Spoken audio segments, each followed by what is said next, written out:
சந்தோஷமா இருக்கு. அது மட்டும் இல்லாம இந்த நேரத்துல நிறைய நியூ மெம்பர்ஸ் வந்திருக்கிறீங்க. கிறிஸ்மஸ்னா எப்படி இருக்குன்னு சொல்லி பார்க்க வந்திருப்பீங்க, இல்ல உங்க ஃப்ரெண்ட்ஸ் வந்து உங்களை இன்வைட் பண்ணியிருப்பாங்க. ஸோ அதெல்லாம் எப்படி இருந்தாலும் உங்கள் யாவரும் இயேசு கிறிஸ்து நாமத்தில் நாங்கள் வாழ்த்தி வர வைக்கின்றோம். அது மட்டும் இல்லாம இந்த மகிழ்ச்சியான நாள்ல உங்கள் யாருக்கும் எங்களோட பிளஸட் கிறிஸ்மஸை நாங்கள் தெரிவித்துக் கொள்கிறோம். பேசுறோமே நாங்க யாரும் நினைப்பீங்க, நான் ஜேசியர், நான் ஜோனா. எல்லாத்துக்கும் blessed merry Christmas. சோ இந்த கிறிஸ்மஸ் 2024 உடைய ஹோஸ்ட் தான் நாங்க. வந்து ஒரு டிராமா பிரசன்டேஷன் கொடுக்க போறாங்க. சில்ட்ரன் பைபிள் கேட்டுன்னு சொல்லி. சோ பைபிள் கேட்ட சொன்னோடனே நீங்க யோசிப்பீங்க, ஏன்னா பைபிள் கேட்ட சில பேர் பைபிள் பார்த்துருக்க மாட்டீங்க, சில பைபிள் படிச்சிருக்க மாட்டீங்க. சோ பைபிள் கேட்ட என்னன்னு பாத்தீங்கன்னா, பைபிள்ல சில பேர் வாழ்க்கையில நடந்த ஒவ்வொரு சம்பவம் வந்து இந்த சில்ட்ரன் வந்து டிராமா மூலமாக காமிக்க போறாங்க. சோ பலத்த காரணத்தோட உற்சாகமா வரணும். ஆதாம் மற்றும் ஏவாள். தேவனாகிய கர்த்தர் மனுஷனை பூமியின் மண்ணினாலே உருவாக்கி ஜீவ சுவாசத்தை அவன் நாசியிலே ஊதினார்.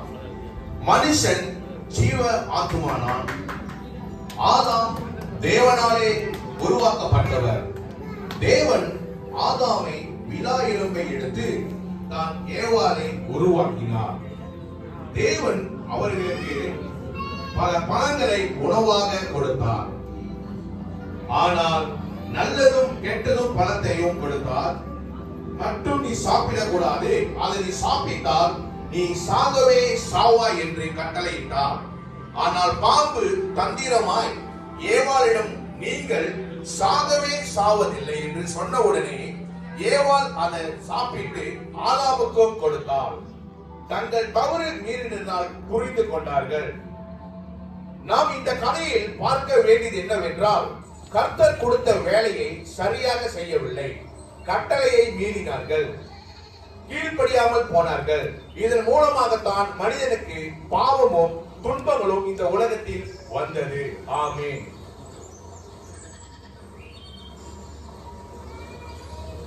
காயின் மற்றும் ஆபேல். ஆதாம் மற்றும் ஏவாளின் பிள்ளைகள் காயின் மற்றும் ஆபேல். காயின் விவசாயி, அவர் நிலத்திலிருந்து பயிர்கள் வளர்த்தனர். ஆபேல் மேய்ப்பர், அவர்கள் ஆடுகளை பராமரித்தார். காயின் தன் வயலை விளைந்த தானியங்களை கர்த்தருக்கு காணிக்கையாக கொண்டு வந்தான். ஆபேலோ தன் மந்தையிலிருந்து சில சிறந்த ஆடுகளையும் கொண்டு வந்தான். கர்த்தர் ஆபேலையும் அவருடைய காணிக்கையும் ஏற்றுக்கொண்டார். ஆனால் காயின் கனிகளை கர்த்தர் ஏற்றுக்கொள்ளவில்லை. காயின் துக்கமுகமாயும் கோபமும் கொண்டான். அந்த கோபத்தினால் காயின் ஆபேலை அழைத்து வயலுக்கு கொண்டு போய் ஆபேலை கொன்றும் போட்டான். இக்கதை பொறாமை, கோபம், மோசமான விளைவுகளை சுட்டி காட்டுகிறது. ஆமென்.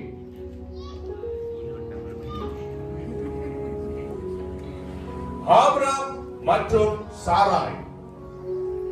ஆபிரகாம் 99 வயதான போது கர்த்தர் ஆபிரகாமுக்கு தரிசனமாகி, நான் சர்வ வல்லமையுள்ள தேவன், நீர் எனக்கு முன்பாக நடந்து கொண்டு உத்தமனாயிரு. அப்பொழுது தேவன், உன் மனைவியாகிய சாராய் நிச்சயமாய் உனக்கு ஒரு குமாரனை பெறுவார், நான் அவளை ஆசீர்வதிப்பேன் என்றார். ஆபிரகாம் மற்றும் சாராய்க்கு நீண்ட காலமாக பிள்ளைகள் இல்லாமல் இருந்தார்கள். ஏனென்றால் முதிர் வயது நிலையில் இருந்தார்கள். கர்த்தர் ஆபிரகாமுக்கு சொன்னதை நிறைவேற்றினார். அவர்கள் பிள்ளைகள் பெற்ற போது சாராய்க்கு வயது 90, ஆபிரகாமுக்கோ வயது 100 இருந்தது. இதில் நாம் பார்க்க வேண்டியது என்னவென்றால், விசுவாசத்திற்கான எடுத்துக்காட்டாகவும் விளங்குகிறது. கர்த்தரால் ஆகாத காரியம் ஒன்றும் உண்டோ? தேவனை நாம் நம்பினால் அவரை ஆராதனை நிறைவேற்றுகிறவராய் இருக்கிறார். ஆமென்.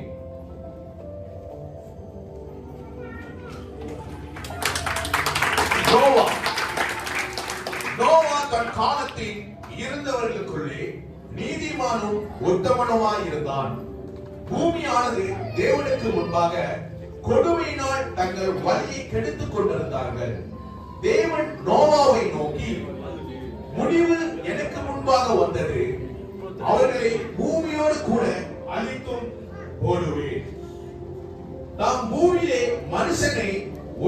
செய்ததற்காக மனஸ்தாபப்பட்டார். உனக்கு ஒரு பேழையை உண்டாக்கு, நீயும் உன்னோடு கூட உன் மனைவியும் குமாரரும் பேழைக்குள் பிரவேசியுங்கள். சகலவிதமான மிருகங்களும் ஆணும் பொண்ணுமாக ஒவ்வொரு ஜோடும் பேழைக்குள் சேர்த்துக்கொள். நோவா தனக்கு கர்த்தர் கட்டளையிட்டபடி எல்லாம் செய்தார்.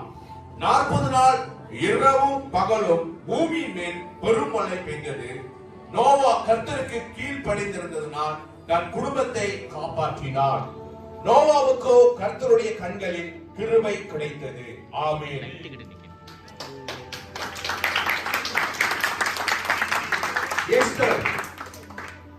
எஸ்தர் யூதா இனத்தை சேர்ந்த ஒரு அழகிய இளமங்கையாக இருந்தார்.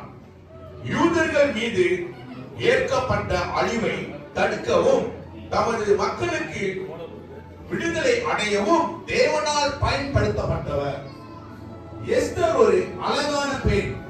தைரியம், துணிச்சலும், நம்பிக்கையும் மற்றும் அரண்மனையிலே ராணியாக தேர்ந்து எடுக்கப்பட்டவர். யூதா ஜனங்களை அழிக்க வேண்டும் என்று ஆமோன் நினைத்தான். ஆனால் எஸ்தர் தன்னுடைய மக்களை காப்பாற்ற 3 நாள் அல்லும் பகலும் புசியாமலும் குடியாமலும் இருந்து உபவாசம் பண்ணினார். எஸ்தர், ராஜாவே, உங்களுடைய கண்களில் எனக்கு கிருபை கிடைத்தது. ராஜாவுக்கு சுத்தமாயிருந்தால் என் வேண்டுதலுக்கும் என் ஜீவனும் என் மன்றாட்டுக்கும் என் ஜனங்களும் என் கட்டளையிடுவதாக. எஸ்தர் ராஜாவின் தயை பெற்றாள். ஆமோன் தண்டிக்கப்பட்டான் மற்றும் யூதர்கள் பாதுகாக்கப்பட்டார்கள். எஸ்தர் மூலம் கிடைத்த நன்மைகளை கொண்டாடினார்கள். தைரியம், பக்தி, தேவன் மேல் நம்பிக்கை போன்ற பண்புகள் தமது வாழ்க்கையிலே மிக முக்கியமானவைகளை என்பதை எஸ்தர் கதையின் மூலமாக நான் உணரலாம். தேவனின் கிருபையுடன் தைரியமாக செயல்பட்டால் எந்த சவாலையும் சமாளிக்க முடியும். ஆமென். ரூத் மற்றும் நகோமி. நகோமி தன் கணவரையும் மகன்களையும் இழந்த பிறகு தன் 2 மருமகளோடு ஸ்தலத்தை விட்டு புறப்பட்டார். நகோமி தன் 2 மருமகளையும் நோக்கி, நீங்கள் இருவரும் உங்கள் தாய் வீட்டுக்கு திரும்பி போங்கள்.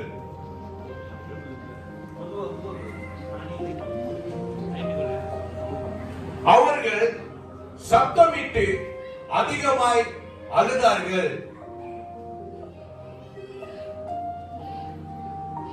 ஓர்பாள் தன் மனைவியை முத்தமிட்டு போனாள். ரூத்தோ அவளை விடாமல் பற்றி கொண்டாள். நீ போகும் இடத்திற்கு நானும் வருவேன், நீ தங்கும் இடத்திலே நானும் தங்குவேன், உம்முடைய தேவன் என்னுடைய தேவன் என்றாள். ரூத் தனது வாழ்க்கையை முழுமையாக மாமியாருக்காகவே அர்ப்பணித்தாள். நம்முடைய வாழ்க்கையில் ஒவ்வொரு சவாலையும் நம்பிக்கையுடன் எதிர்கொண்டால் வெற்றி நிச்சயம் என்பதை இதன் மூலமாய் தெரிந்து கொள்ளலாம். ஆமென்.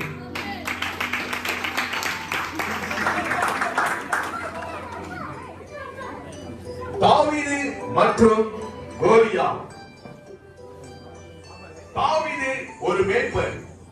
அவன் ஒரு மேய்ப்பன்.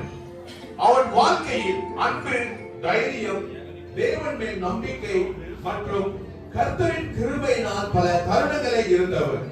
தன் சிறு வயதில் ஆடுகளை காப்பாற்ற தன்னையே ஆபத்தில் நின்று தியாகம் செய்தவர். சிங்கத்தின் கைக்கும் கரடின் கைக்கும் தப்புவித்த கர்த்தர் இந்த பெலிஸ்தருடைய கைக்கு தப்புவிப்பார் என்றார். கோலியாத் என்னும் பேருள்ள அந்த பெலிஸ்தர் வீரன், நான் தான் பலவான்,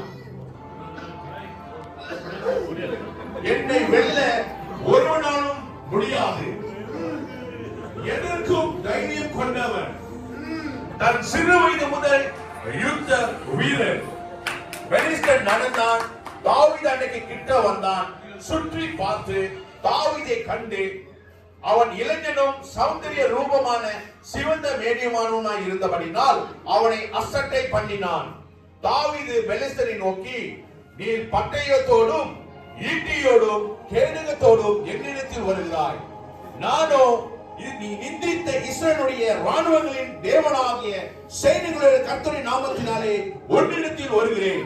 அந்த பெலிஸ்தனுக்கு எதிராக ஓடி தன் கையில் ஒரு கல்லை எடுத்து சுழற்றி பெலிஸ்தனுடைய நெற்றிலே படை எறிந்தான்.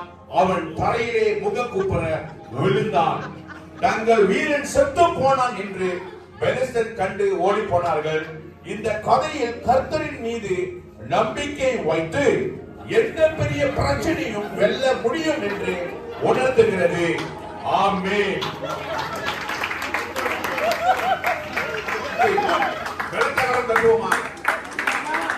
மோசேயின் பிறப்பு. பார்வோனின் கட்டளையின்படி இஸ்ரவேலர் ஆண் குழந்தைகளை கொல்லுமாறு உத்தரவிட்ட போது என்ற சமயத்தில் மோசே பிறந்தார்.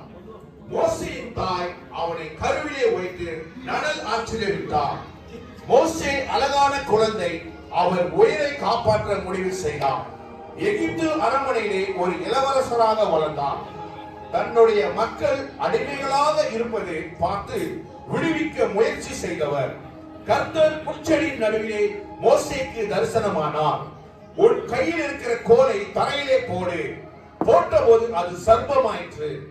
மோசே கர்த்தரை நோக்கி, ஆண்டவரே, நான் திக்குவாயும் மந்த நாவும் உள்ளவன். நீ போ, நான் உன்னோடு உன் வாயோடு இருந்து நீ பேச வேண்டியதை உனக்கு போதிப்பேன். இந்த கோலை உன் கையிலே பிடித்துக் கொண்டு போ. அதனால் நீ அடையாளங்களையும் செய்வாய். உன் கோலை ஓங்கி உன் கையை சமுத்திரத்தின் மேல் நீட்டி சமுத்திரத்தை பிளந்தான். இஸ்ரவேலர்கள் நடுவாக நடந்து போனார்கள். தேவனுடைய கிருபையால் மோசே பல அதிசயங்களையும் அடையாளங்களையும் செய்தார். இஸ்ரவேலர்களுக்காக கர்த்தர் கொடுத்த முக்கியமான 10 கட்டளைகள் இது கிறிஸ்துவ வாழ்வின் அடிப்படையாகும். ஆமென்.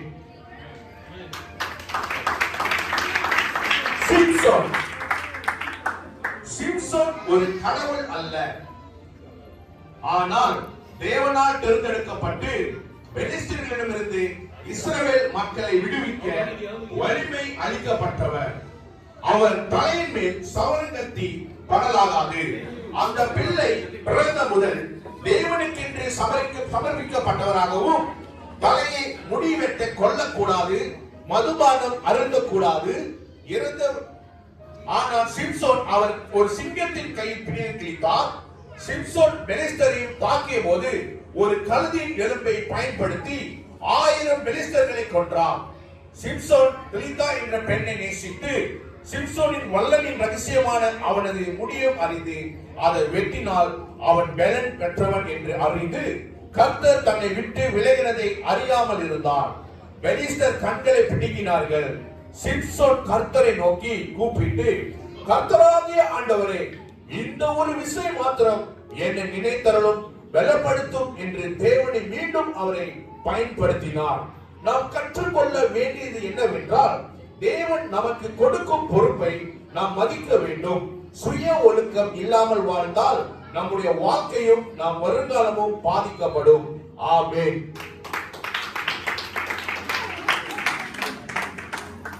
மார்த்தாள் மற்றும் மரியாள்.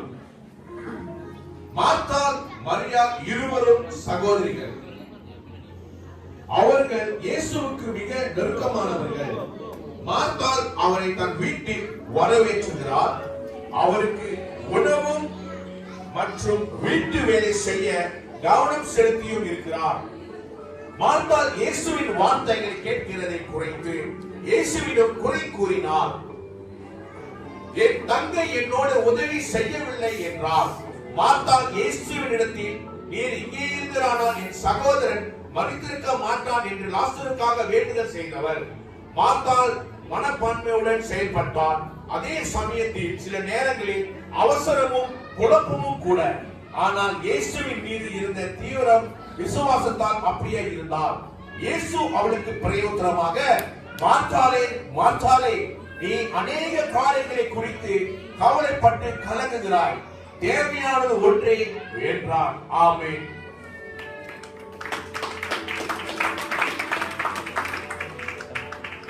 மரியா, இயேசுவின் தாய். மரியா கர்த்தரால் தேர்ந்தெடுக்கப்பட்டவர்.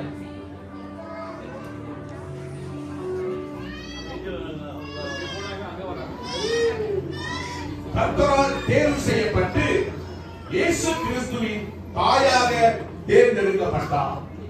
இது இவள் சிறப்பான கிருபையை பெற்றிருப்பதை காட்டுகிறது.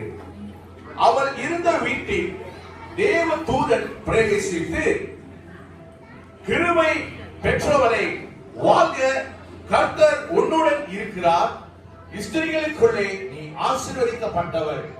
அவளோ வார்த்தையினாலே கலங்கி இந்த வாழ்த்துதல் எப்படிப்பட்டதோ என்று சிந்தித்துக் கொண்டிருந்தார். இதோ நீ கர்ப்பவதியாகி ஒரு குமாரனை பெறுவாய், அவருக்கு இயேசு என்று பெயரிடுவாயாக. அவர் பெரியவராய் இருப்பார், உன்னதமானவருடைய குமாரன் எனப்படுவார். பரிசுத்த ஆவி உன்மேல் வரும், ஆதலால் உன்னிடத்தில் பிறக்கும் பரிசுத்தம் உள்ளது தேவனுடைய குமாரன் எனப்படும். அதற்கு மரியா, இதோ நான் ஆண்டவருக்கு அடிமை, உங்களுடைய வார்த்தையின்படி எனக்கு ஆக கடவுது. மரியா தனது வாழ்க்கையிலே தியாகம், விசுவாசம், கீழ்ப்படிதலின் முக்கியத்துவத்தை எடுத்து காட்டுகிறது. ஆமென்.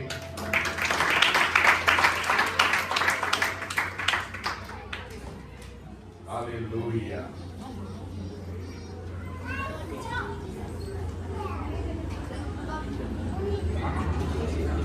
இயேசு கிறிஸ்துவின் அம்சங்கள்.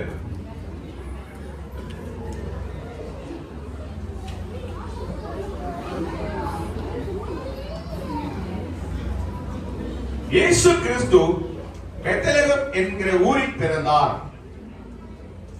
அவரது தாய் மரியா கன்னியாக இருந்தார். அவரது பிறப்பு அதிசயமாய் நிகழ்ந்தது. இதோ ஒரு கன்னிகை கர்ப்பவதியாகி ஒரு குமாரனை பெறுவார், அவருக்கு இம்மானுவேல் என்று பெயரிடுவார்கள். இம்மானுவேல் என்பதற்கு தேவன் நம்மோடு இருக்கிறார்.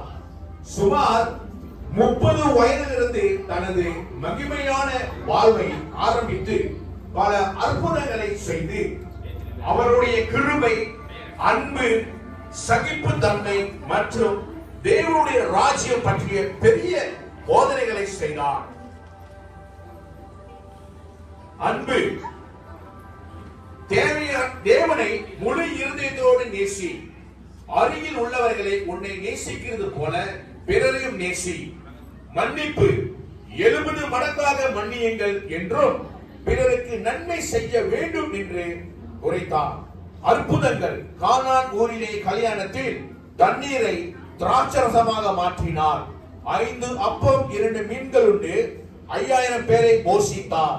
கடல் மேல் நடந்தவர், காற்றையும் கடலையும் அமைதிப்படுத்தினவர், குருடனின் கண்களை திறந்தவர், மரித்து போன லாசரை உயிரோடு எழுப்பினவர், 38 வருடங்களாய் நோயால் பாதிக்கப்பட்ட மனிதனை குணமாக்கினவர், இன்னும் பல. இயேசு கிறிஸ்து ஒரு பாவமும் அறியாத அவரை நமக்காக சிலுவையிலே மரித்தார். இயேசுவின் மூலம் அவர் மனிதர்களின் பாவங்களுக்கான தண்டனையை தன் மீது ஏற்றுக்கொண்டார். இது நமக்கு மிகப்பெரிய பரிசு. ஆமென், ஆமென், ஆமென்.